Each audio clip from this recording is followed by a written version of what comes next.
To downsize came quite easy because, quite frankly, the girls were up to no good for quite some time. And when the cancer diagnosis finally came in, I knew what had to be done. Now, as those of us can attest, knowing what has to be done and actually doing it, two completely different things, and it makes some pretty rich memories. My vivid memory is of coming to in recovery. Eyes were still taped shut. I could hear my breast surgeon's voice. I could hear my plastic surgeon's voice. I could hear all the voices in the recovery room. And then the bellowing voice in the back of my brain saying a very colorful version of, geez, this is for the birds. And at that moment, at that very moment, the drug-induced miracle happened.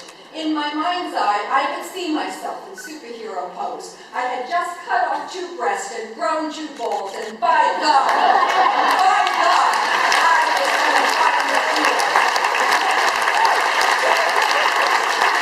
I will tell you, in 2008, at the tender age of 57, I was not going to morph into the research scientist that unlocks the cure.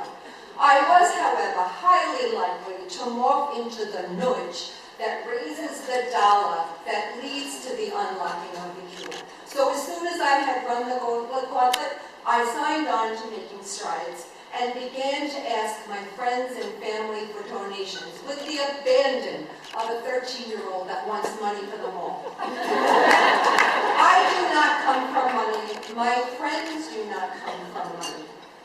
But together, my little band of merrymakers over the years has raised $30,000. I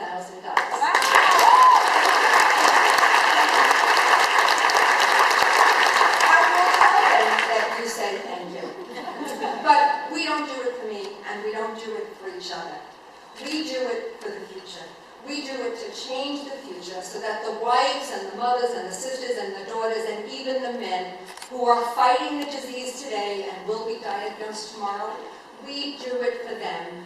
We are their hope, because as long as we stand with them, they do not journey alone. Now, I will tell you that breast cancer was my biggest fear until the brain aneurysm, and that is another story for another breakfast. But thanks to the platinum coil I now have in the back of my brain, that voice in my head comes through so much clearer now. And when it said to me, okay, who's going to continue the fight when you're gone, I knew exactly what I had to do. So as soon as I had run that gauntlet, I trotted off to my attorney's office. Because, ladies and gentlemen, there's what we can do here and now, and then there's what we can do in the hereafter. And that hereafter piece, that takes a little bit of planning.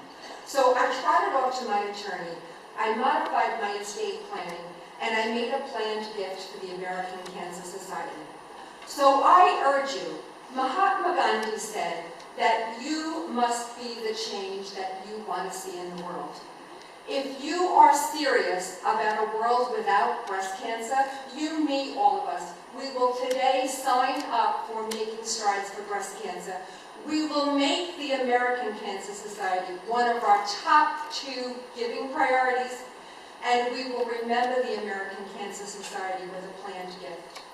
You know, in life, we play the hand that we are dealt, and sometimes it takes a village. So I will take this opportunity to publicly thank my Creator and to thank the village within the sound of my voice for their support on my own journey.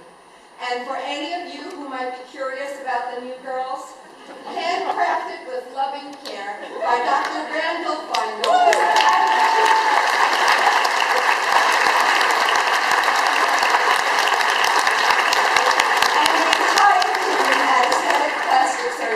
Table 16, serious inquiries only. Thank you.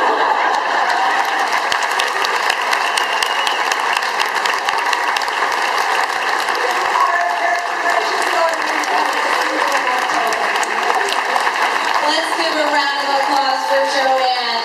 That's awesome.